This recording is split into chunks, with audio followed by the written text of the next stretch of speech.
सर्वत तज चले, देही परिगो खून, कहीं कबीर पुकार के, तेहदर ते ही थून। जितनी बातें मैं बोल रहा हूँ, श्री अवधार साहब जी, श्री मेही साहब जी, श्री राघव साहब जी और श्री पूरन साहब जी, 4 महापुरुषों की टीका है जो मैं बोल रहा हूँ। चारों की टीका लगभग मिलती जुलती है। और इसमें साहब जी कहते हैं हंसा सरवर तजी चले। हंस जब तक इस शरीर में निवास करता है तब तक यह देह, ये इंद्रियां अपना अपना काम करती हैं। आत्मा जब तक इस शरीर तक तो आंख देखती है, नाक घ्राण शक्ति लेती है, जीभ से हम खटरस व्यंजन का स्वाद चखते हैं, कान से अच्छी अच्छी बातों को सुनते हैं, और त्वचा से हम स्पर्श, कोमल स्पर्श हवा के हम लेते हैं। अर्थात 5 ज्ञान इंद्री और 5 कर्म इंद्री। हमारे पास में 10 इंद्री है, हमारे पास में 10 इंद्रियां हैं, और 200 इंद्रियों से हम प्रत्येक क्षण हम काम लेते हैं। 5 कर्म इंद्री, हाथ पैर मुख लिंग गुदा, और 5 ज्ञान इंद्री, आंख कान नाक त्वचा जिह्वा। 10 इंद्रियों से हम काम लेते हैं। ये 10 इंद्रियां काम कब करती हैं? जब तक इस शरीर में चैतन्य होता है, ये हंसा निवास करता है, तब तक ये हमारा शरीर है, सही ढंग से काम करता है।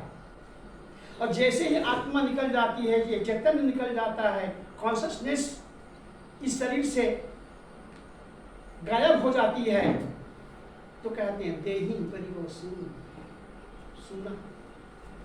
न तो आंख देखती है, न कान सुनता है, न जीभ चखती है, न कान न नाक घ्राण शक्ति ले पाती है, और न त्वचा है स्पर्श का ज्ञान कराती है। 10 इंद्रियां अपने आप में सुनी हो जाती है। अब साहब कहते हैं वो आत्मा जो निकल गई, अथवा वो चैतन्य जो निकल गया, वो कबीर जो निकल गया, जो बैठा हुआ है नमैया राम, वो कहाँ गया? साहब कहते हैं कहीं कबीर पुकारी के, तेही दर तेही थून। जैसे हम लोग थूनी का, जो थूनी पहले गड्ढा खोद देते हैं, अब गड्ढा खोद करके थूनी को गाड़ते हैं, ठीक है? तो पहले जीव अध्यास सुख अध्यास रूपी गड्ढा खोद लेता है, आशा वासना बना लेता है। कब? जीते जीते। साहब कहते हैं जियत न तेरे हु मूल का तेरी हो, जियते ही जो न तेरे, और गही प्रतीत किन्ह जिन्ह जासो, सोई तहां अमरे। हम जीते जीते आशा वासना बना लेते हैं, और वहीं जहां आशा होती है वहीं हम जा करके जन्म लेते हैं। तेही दर, वही दर है आशा वासना, और तेही थून, थून ही, तो थून ही को गाड़ते हैं। तो ये आत्मा रूपी जो चैतन्य है या हंसा है, जा करके वहां पर शरीर धारण करता है। आशा नहीं कोई बनाएगा, इच्छा कोई नहीं बनाएगा, तब तो मुक्त हो गया। क्योंकि यदि मुक्त होना है तो उसके लिए क्या चीज है? तो यही कहते हैं इस दुनिया में यदि आपको मुक्त होना है तो आशा वासना बंधन, मोटी माया का बंधन और झिनी माया का बंधन, 2 ही बंधन बताए हैं। एक तो ऊपर नीचे का जो हम कल्पना किए हैं वो झिनी माया, और ये जितने हैं पुत्र परिवार घर धन भौतिक वस्तुएं सगा संबंधी, ये मोटी माया। तो साहब कहते हैं मोटी माया सब तजे, झिनी तजी न जाए, और पीर पैगंबर औलिया झिनी सबको खाए। तो घर छोड़ देते हैं, पत्नी छोड़ देते हैं, बच्चों को छोड़ देते हैं, अरबों अरबों संपत्ति छोड़ देते हैं, लेकिन ऊपर का जो भास अध्यास कल्पना है नहीं छोड़ पाते। मान बड़े नहीं छूटती है। यहाँ तो 1-1 इंच गद्दी के लिए झगड़ा हम करते हैं कि इसकी गद्दी 1 इंच क्यों ऊंची है। 4 आचार्य स्वामी शंकराचार्य जी 4 आश्रम बनाए, 4 कोने में, द्वारका मठ, श्रृंगेरी मठ और जगन्नाथ के मठ और इधर काशी के मठ। चारों आश्रमों में 4 शंकराचार्य होते हैं, लेकिन चारों शंकराचार्य में कोई तालमेल नहीं है।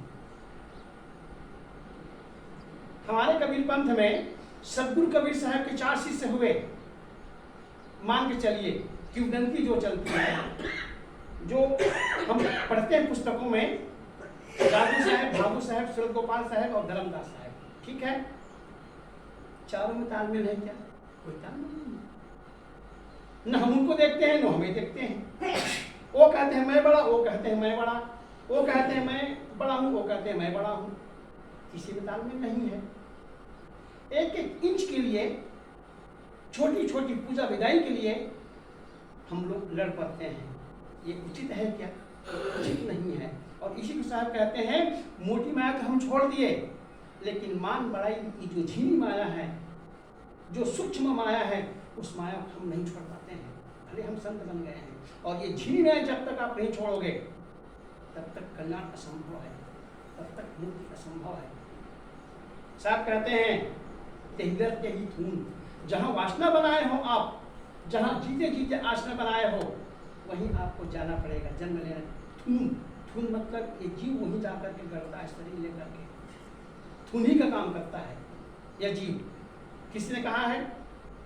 कबीर, सतगुरु कबीर साहब की साखी है, कबीर कमाई आपनी निष्फल कभी न जाए, और गोवे पेड़ बबूल का हम कहाँ से खाए।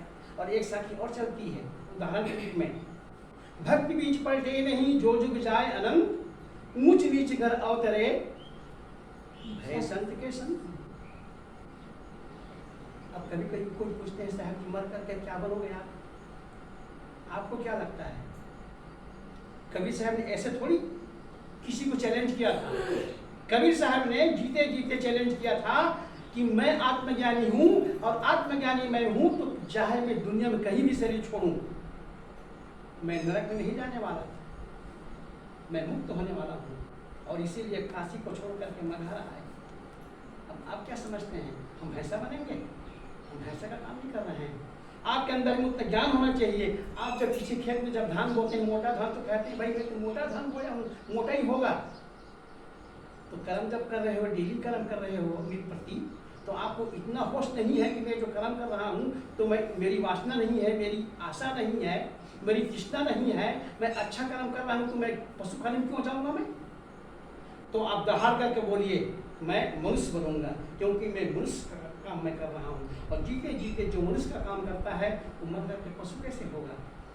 आपके अंदर कॉन्फिडेंस होना चाहिए, आत्मविश्वास होना चाहिए।